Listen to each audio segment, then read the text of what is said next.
Hello అండి. అందరికీ నమస్తే. ఓడియన్ కిచెన్స్‌కి స్వాగతం అండి. ఈరోజు వీడియో ఏంటంటే వెల్లుల్లి కారం చేస్తున్నానండి.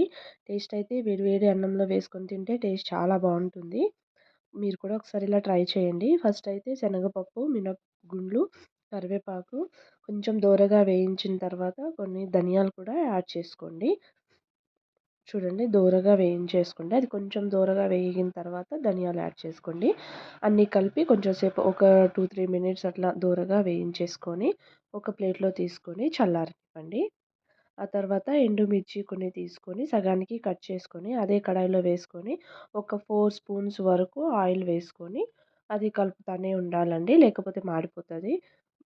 అది ఒక 5 మినిట్స్ వరకైతే దూరగా వేయించుకోవాలండి. కానీ ఆపకుండా కలుపుతానే ఉండాలండి.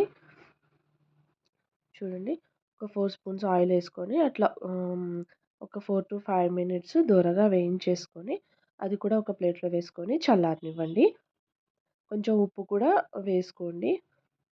ఉప్పు అనేది క్వాంటిటీ మీరు ఎంత తీసుకుంటున్నారో చూసి వేసుకోండి.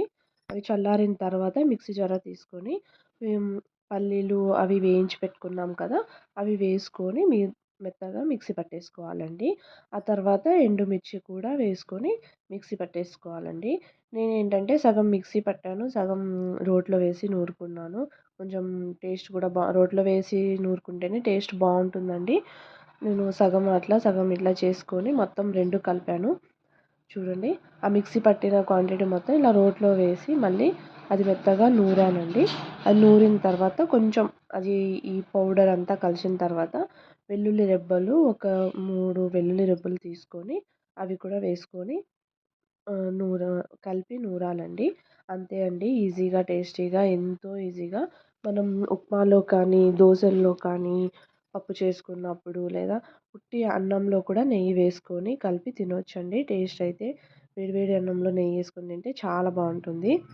చూడండి వెల్లుల్లి రెబ్బలు ఎక్కువ కూడా వేసుకోవచ్చండి. లేదు అంటే ఎండు కొబ్బరి, పుట్నాల పప్పు పొడి అలా అది కూడా వేసుకొని చేసుకోవచ్చు. నేను ఇలా వెరైటీగా చేశాను. టేస్ట్ బావుంటది. మీరు కూడా ఒకసారి ఇలా ట్రై చేయండి. ఎలా ఉందో కామెంట్ చేయండి. ప్లీజ్ నా యూట్యూబ్ ఛానల్‌ని సబ్స్క్రైబ్ చేసుకోండి. లైక్ చేయండి, షేర్ చేయండి. బెల్ ఐకాన్‌ని టచ్ చేయడం మర్చిపోకండి. ఇది ఒక గాజు సీసాలో స్టోర్ చేసుకోండి. ఎన్ని రోజులైనా మీకు పాడవదండి. టేస్ట్ అనేది అలానే ఉంటుంది.